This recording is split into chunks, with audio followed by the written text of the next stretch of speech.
este episodio horrible y lamentablemente reiterado, ¿no? De estas situaciones que se viven en países latinoamericanos, en este caso en Haití.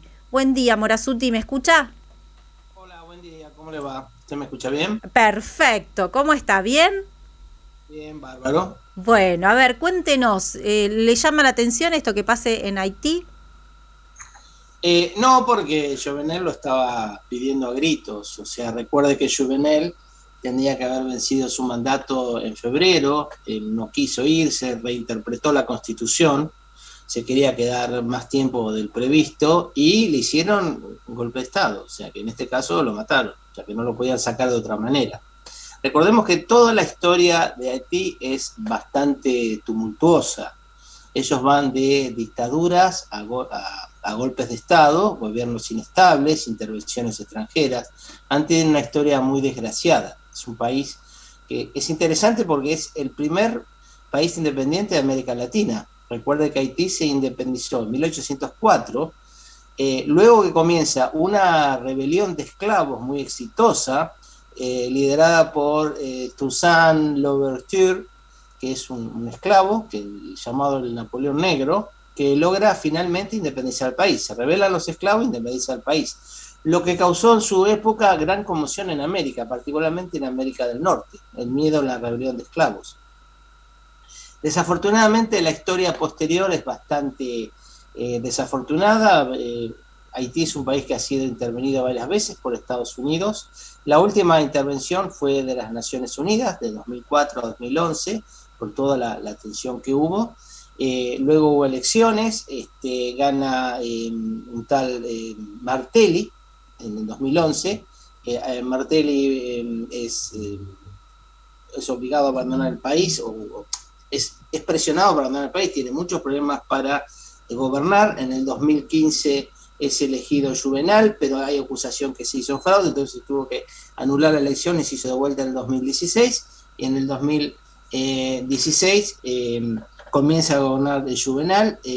Jovenel, él dice que se va a quedar más tiempo de lo previsto, y bueno, alguien decide matarlo. Es un poco la historia más reciente sobre este caso, ¿verdad? Igual no deja de impresionar, ¿no? Porque fue en su residencia a la 1 de la mañana, estaba con su esposa, ingresa, hay un video que se viralizó, que está dando vueltas. Usted recuerde, sí, pero Jovenel estuvo, en 2018 había elecciones, eran legislativas. No se hicieron por no sé qué problema. Por la pandemia. Gobernó por decreto. No, 18, Ah, la no había pandemia, pandemia, era otra entonces. eh, gobernó por decreto. Básicamente era un dictador. Y la gente no lo quería, había manifestaciones, Pero protestas. insistía. Bueno, él dijo sí, que no, que la Constitución se interpreta de otra manera y me quedó más tiempo al de que corresponde. Y bueno, alguien decidió matarlo. Ese es el problema. O sea, ¿está bien? No, está mal, obviamente. Pero digamos que es un hombre que quiso tomar más poder que tenía. La política en Haití es muy inestable históricamente. O sea, si usted ve, hace un golpe de Estado y al año le hace un golpe al que hizo el golpe, como pasó con el que le hizo el golpe a Babi Duvalier. O sea, el hombre hace un golpe en el año 86 y al año le hace un golpe a él. Un general le hace un golpe a otro general.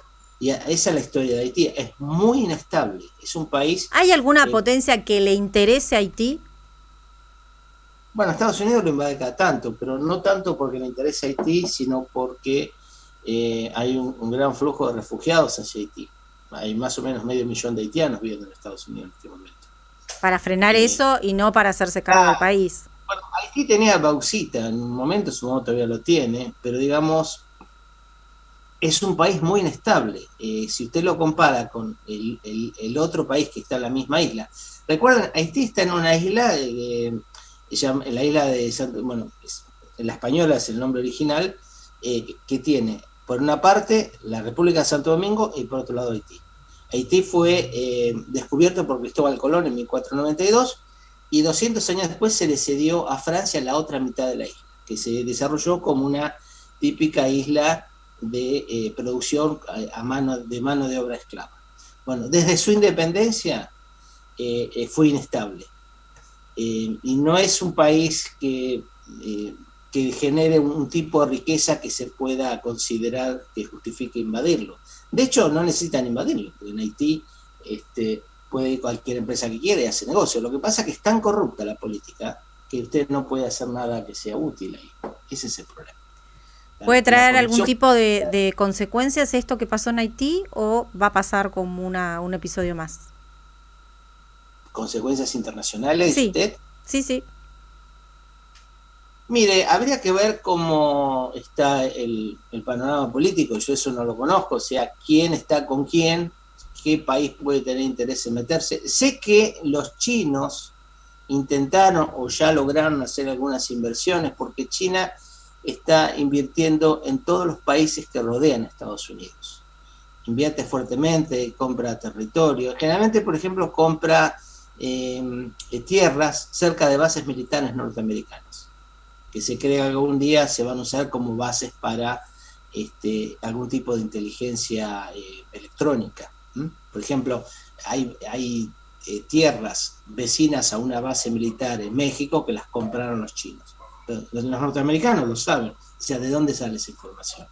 Pero ellos, cada vez que hay una base americana, compran tierras, o en Estados Unidos a través de empresas con nombre interpuesto, o en el país vecino, si está cerca del país vecino, también a través de toda una serie de empresas fantasmas o nombre de fantasía, pero que los acercan.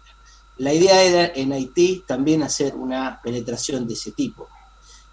Lo que no sé es qué puede hacer la administración Biden, si se va a meter o no.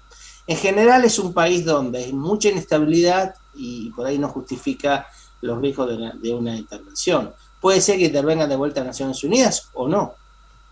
O sea, pero ya la situación se iba a una crisis ante el asesinato. Sí. Aparte Jovenel se acusó de ser corrupto. Fíjese que él era un exportador de banana, o sea, es un tipo mezclado con los negocios. Cuando entró en el gobierno en 2017, hizo más negocios dentro de la política como presidente del Estado. O sea, es un hombre que claramente no es un patriota, ¿no? O sea, mencionó a China, Morazzuti, y no puedo dejar de hablar de Xi Jinping y esto de que ningún país se puede salvar solo, dijo. ¿Qué Xi tal? Jinping. Sí. Bueno, lo primero que tendría que hacer es no poner el mundo en peligro y después hablamos. Porque decir, bueno, yo tiro la pandemia y después nos salvamos juntos. ¿Cómo es eso? Él dice que es un desafío el COVID. También dijo, el mundo está viviendo fuertes cambios y está intentando enfrentar los desafíos del COVID-19 y recuperarse. Lo que pasa es que Xi Jinping es un líder que aspira a superar a Mao. De hecho, yo creo que ya lo ha superado en el poder absoluto que tiene. Al igual que Putin en Rusia, Xi Jinping parece más un emperador de la antigua China imperial que un líder del Partido Comunista Chino. O sea, él ha logrado tener el poder que tuvo Mao en su momento. Y yo creo que mayor que Mao, porque Mao tenía una posición, una actitud hacia el poder diferente a la que tiene Xi Jinping. Xi Jinping se maneja como un autócrata muy eficiente. Y él ha acrecentado el poder y la centralización del poder. Es cierto que él agarra al Partido Comunista Chino en un momento que ya de comunista no tiene mucho, pero Xi Jinping es un líder realmente peligroso, es un hombre que aspira al poder mundial. Es muy claro la política china, los planes chinos, los programas de desarrollo, los programas de desarrollo militar. El desarrollo militar que está haciendo todo está orientado a que China suplante a Estados Unidos como la primera potencia. Inclusive ellos ya prevén una guerra con Estados Unidos. Eso ya está previsto. Se puede pasar muy pronto, 10 años, 20, pero en algún momento ellos lo ven como una posibilidad. O sea, ahora Xi Jinping lo que está diciendo, bueno, vamos a analizar los hechos, lo que ya se está sabiendo. Se dijo en el año 2020 que se había escapado el virus de un laboratorio, cosa que primero dijeron que no, después que sí, ahora otra vez dijeron que sí. Lo que es cierto, ese laboratorio hacía investigaciones civiles y militares, o sea, civiles para la salud y militares para crear armas bacteriológicas. Todos los países del mundo hacen esto. Ahí lo que hay de nuevo, que salió en los últimos meses, es esta extraña relación donde Anthony Fauci, su oficina de enfermedades respiratorias, infecciosas, financió algunos proyectos que derivaron en el coronavirus que empezamos a sufrir nosotros en el mundo. Aparentemente, la idea es generar un virus o modificar un virus para ver cómo se expande y de esa manera adquirir lecciones. Aparentemente era eso, porque tampoco se puede confiar mucho en la información que salió. Bueno, ¿esto cómo terminó? Que el virus, aparentemente, por error, se escapó y generó el desastre que generó. El problema no es ese, porque un accidente así es hasta tolerable. Lo que pasa es que este virus, cuando estalló, las autoridades primero negaron que existiera. Sí. Y negaron los vuelos de cabotaje dentro de China. O sea, cuando Wuhan ya empezó a ser afectado por el virus y empezó a prenderse la alarma roja en todos los hospitales de la ciudad, los chinos cortaron los vuelos al interior de China, pero no al exterior de China. De la misma manera... Blindaron también, Wuhan. Yo tengo la imagen todavía. Sí, Wuhan la blindaron. ¿Después? Pero eso fue después. Ajá. Porque al principio dejaron que los vuelos salieran de China. Después sucedía que todos los barcos que hacían cruceros en China venían todos infectados. Entonces eso quiere decir que en algún lugar se expandió la enfermedad. Entonces ahí se empezó a sospechar. Y después el hecho que explotó la enfermedad en Italia. Sí. Acá hay problemas que todavía no conocemos del virus y es muy peligroso por las repercusiones que pueda tener. Recuerden que yo les dije que había cosas que no estaban muy claras todavía. Bueno, lo que no se sabía hasta hace poco era la participación de parte del gobierno norteamericano sin el consentimiento del gobierno en experimentos en China. Y después el ocultamiento de eso, y ahora la cuestión de cuando uno traza la expansión del virus, empieza a ser sospechoso si es realmente que hay el paciente cero que después expande todo o hay otra cosa más. Sí, sí. Hay muchas dudas, aparte por la forma que ataca. Bueno, de eso no aclaró nada en este centenario del Partido Comunista Chino. Los chinos son corresponsables, o sea, desde el punto de vista de derecho internacional, son internacionalmente responsables por dejar correr el virus. Piense que el aviso del virus lo da Taiwán, eso nosotros explicamos en un programa, sí. No lo da China. Taiwán dice, nos vino alguien de China con un virus nuevo, informa la Organización Mundial de la Salud. La Organización Mundial de la Salud, que no está financiada por China, porque China aporta muy poco, pero está totalmente alineada a la política de China, minimiza el efecto del virus y minimiza la supuesta responsabilidad de China. Se hizo una investigación hace poco, que no se llegó a nada porque China no encontró nada en el laboratorio de Wuhan. Y aún así la Organización Mundial de Salud defiende la posición de China. Pero el tema es que no está aclarado qué pasó y cómo pasó. O sea, la idea de que fue un accidente, uno de entrada tiende a pensar eso, uno dice no van a tirar semejante bien en su propio país. Pero ahora queda la duda. O sea, queda la duda si fue un ataque o no, si hay colaboración de otros estados. Hay muchas teorías conspirativas al respecto, que el año pasado yo ni las consideraba, pero ahora uno las está considerando en serio. Sí, sí. Y no sé si no se tiró a propósito. Ahora, la otra cuestión, usted antes tenía el SARS, terminó el SARS, se acabó. Ahora está el coronavirus, cuando ya tenemos la cura, aparece otra variante. Y ya está la Epsilon en carrera para reemplazar al Delta cuando se pueda. A mí me parece muy raro, o sea, yo no soy médico, no soy experto en enfermedades infecciosas, pero algo de historia conozco y me llama la atención que termina uno y empieza otro. Aparte esa obsesión de querer cerrar la economía, de cambiar las cosas, o sea, pareciera que se están moviendo intereses en favor de utilizar el virus para otra cosa que genera sospechas, y no es solo una sospecha conspiratoria, realmente hay que pensar qué es lo que está atrás de esto. ¿Por qué hay una obsesión en encerrar a los sanos cuando habría que encerrar a la población más anciana en su momento, en el año 2020? ¿Por qué el virus explotaba como explotaba de la noche a la mañana en un lugar, después aparecía en otro? O sea, son muchas preguntas que hay que hacerse y yo creo que, o sea, obviamente hay que hacerlas desde el punto de vista del primer mundo, no lo vamos a hacer nosotros, somos una víctima terciaria de lo que pasó. Pero son preguntas para hacerse realmente. O sea, ¿cómo se está manejando la lucha contra el virus? ahora los pasaportes de vacunas, que en Europa los han sacado, ahora ya están amenazando con una especie de gran problema ambiental, que por lo cual había que dejar de usar los autos, hacer esto, hacer un montón de cosas que eso ya está tocando a la economía y está tocando quién gana en la economía, lo que es bastante sospechoso. Realmente es muy sospechoso lo que está pasando y creo que por primera vez estoy empezando a escuchar más algunas de esas versiones medias conspirativas, que no las recomiendo así nomás, pero creo que hay que empezar a investigar qué es lo que está pasando. O sea, lo que hace China es muy sospechoso. Bueno, lo que dijo en el centenario donde estuvieron todos participando del Partido Comunista Chino, dijo, el Partido Comunista Chino, dijo Xi Jinping, nunca buscará el hegemonismo o la construcción de zonas de influencia. Eso es mentira, lo están haciendo ahora. Lo está diciendo, lo está, por eso rescato esa frase, en base a lo que nos estaba contando, ¿no? Que está rodeando y puede acercarse. Eso no resiste no un archivo, sino el diario de hoy. Claro, tal cual. Y por otro lado, también propuso apoyarse en el multilateralismo y oponerse al ejercicio del unilateralismo, del hegemonismo y de la fuerza para solucionar los asuntos internacionales, que en cambio deben ser decididos por todos los países.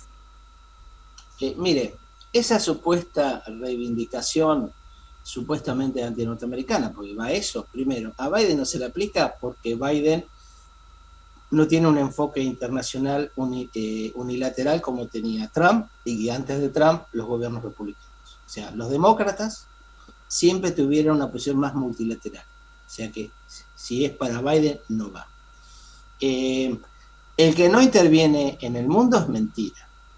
El respetar a los otros no lo hace, porque de hecho China castiga económicamente a todo aquel que tiene una política diferente. Piensa que Australia ha sido sancionada con restricción a las importaciones de Australia hacia China porque pidió que la Organización Mundial de la Salud investigara el origen del virus, solamente por haber dicho eso.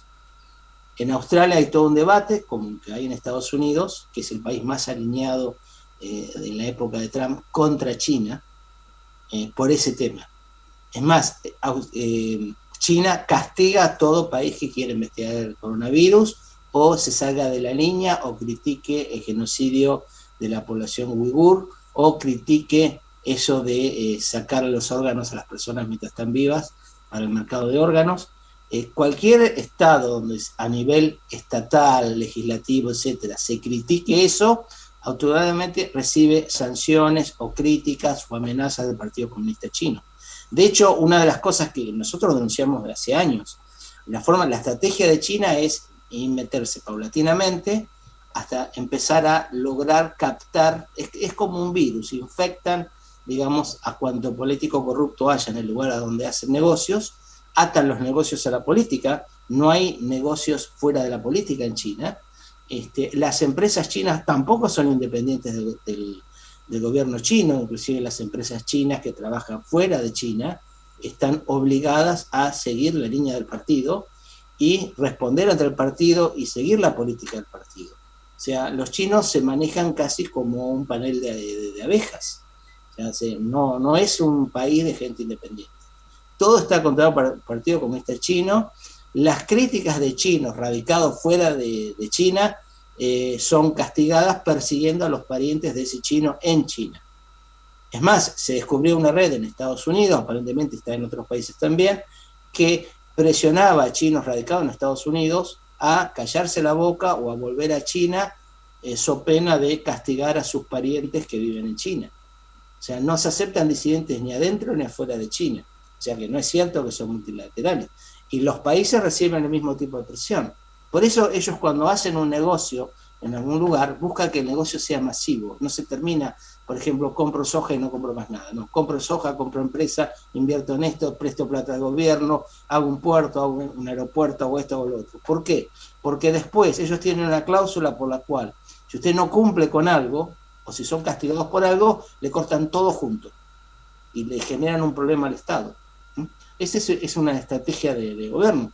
Que ellos no van a expandir su modelo, sí lo están haciendo. De hecho, es muy interesante cómo hay financistas, principalmente son financistas, son jefes de corporaciones, pero más que nada financistas, que valoran el modelo chino de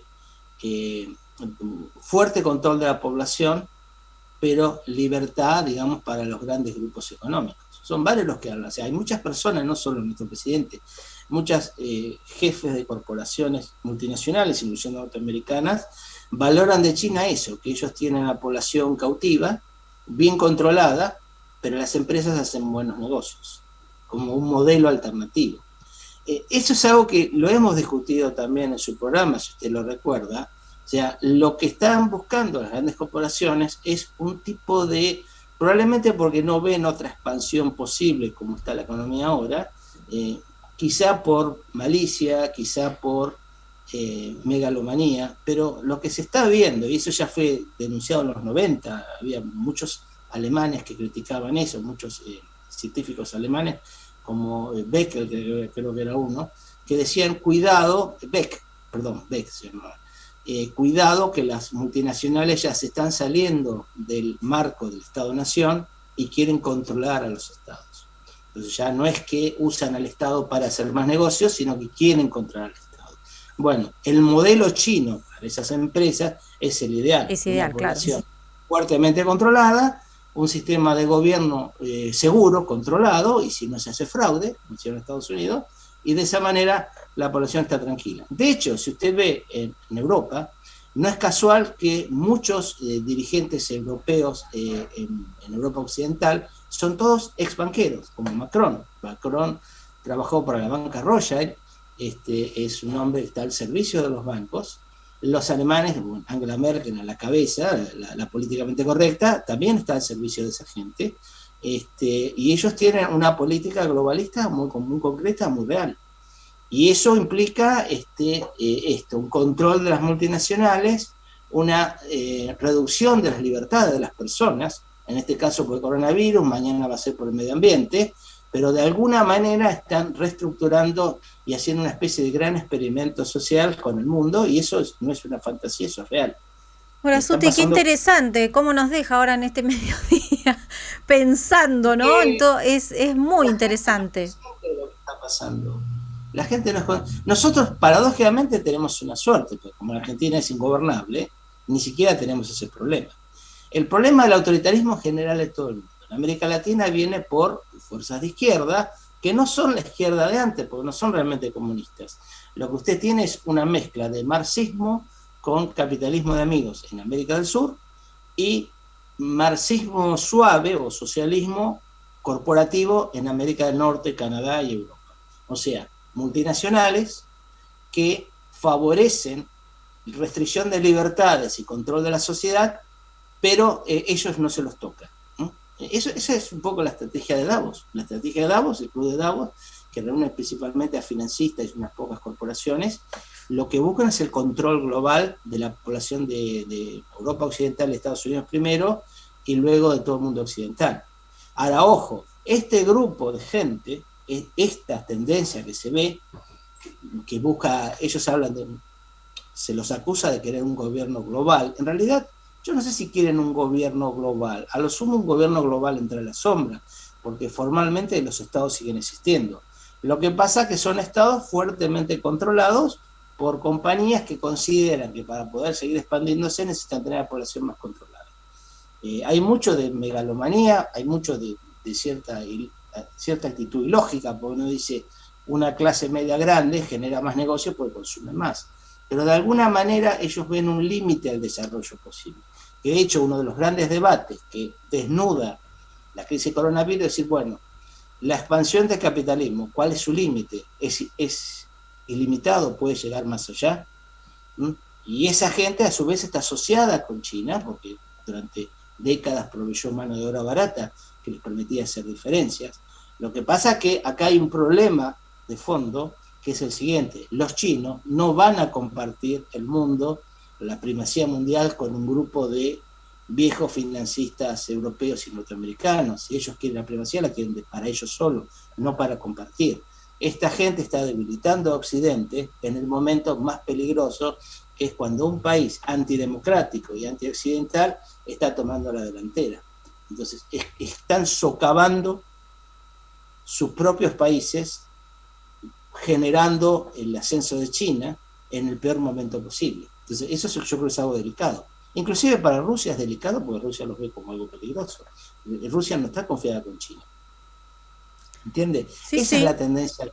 Por eso yo tanto critico cuando yo les digo en Argentina de estos neomarxistas, estos comunistas que hay acá, disfrazados de peronistas, porque esta es la versión argentina de un fenómeno global que se está viendo en todos lados. La tendencia hacia el autoritarismo. O sea, un autoritarismo que ya no elimina la propiedad privada, por lo menos no la de clase media, pero sí favorece un capitalismo de amigos, que, bueno, en América del Norte es las corporaciones que tienen más control sobre la sociedad. O sea, las corporaciones que deciden castigar a una ciudad si aprueba una ley que a ellos no les gusta o hacer alguna otra cosa. Entonces, de ahí viene el problema de las elecciones que hemos hablado tanto tiempo. ¿Por qué no lo quieren sacar atrás? Porque Trump estaba totalmente en contra de esto. Pero no el Partido Republicano. O sea, claro, usted tiene ahora grupos de gente que por lo menos está poniendo blanco sobre negro lo que está pasando. Hay muchos políticos que son conscientes de esto, porque esto no es algo que sabemos nosotros el Pilar, o sea, esto se publica afuera, no acá. Entonces, hay una resistencia a eso, pero todavía no se está armando un sistema de resistencia más efectivo. Ahora tenemos esta nueva pandemia, que ya realmente a mí me sale sospechoso el tema del Delta, ya termina una y viene otro, y ahora viene el Epsilon, y después viene el otro, y entonces hay que volver a las restricciones, volver a esto, volver a cerrar la economía, y es todo muy sospechoso. Y ahora el último cuento, que es el tema del clima. Es decir, bueno, yo conozco el tema del cambio climático, lo enseñamos en la facultad, hay un riesgo, pero no está seguro que sea por la acción del hombre del cambio climático. Muchos creen que es un ciclo geológico, que es, o sea que lo que estamos viendo es un ciclo geológico normal que tarda muchos cientos de millones de años, que implica un avance o un retroceso de los hielos. Lo que se cree, según algunos científicos, es que estamos avanzando hacia una nueva glaciación, o sea, un avance de los hielos, que siempre es precedida, porque eso se comprobó por estudios geológicos hechos en muchos lugares, que cada glaciación es precedida por un calentamiento. Para algunos, este calentamiento es eso. Otros dicen que el calentamiento se debe exclusivamente a los gases de efecto invernadero, que el hombre tiene la capacidad de modificar el clima. Yo no le puedo asegurar una cosa u otra. Es cierto que ha habido temperaturas récord en muchos lugares, pero también es cierto que el año pasado, por ejemplo, había récord de nevadas. Sí. Era récord cómo habían avanzado los hielos en Groenlandia, cuando ahora parece que está derritiendo todo. Entonces, no está muy definitivo bien qué es. Y el efecto de los humanos en el ambiente, sí, seguramente debe influir, pero lo que no está claro es que influya tanto como para que uno pueda, desde la actividad humana industrial, cambiar todo. Vamos a estar atentos entonces, Morazzuti. Muchas gracias. Nos tenemos que ir. Seguimos hablando toda la tarde. Nosotros no tenemos problema, pero nos tenemos que ir. Gracias. Muchas gracias. Okay. Adiós. Un abrazo. El doctor Claudio Morazzuti, como siempre, sumamente interesante, ¿no? Y nos abrió esta puertita. Después del coronavirus viene el medio ambiente para tratar de seguir controlando.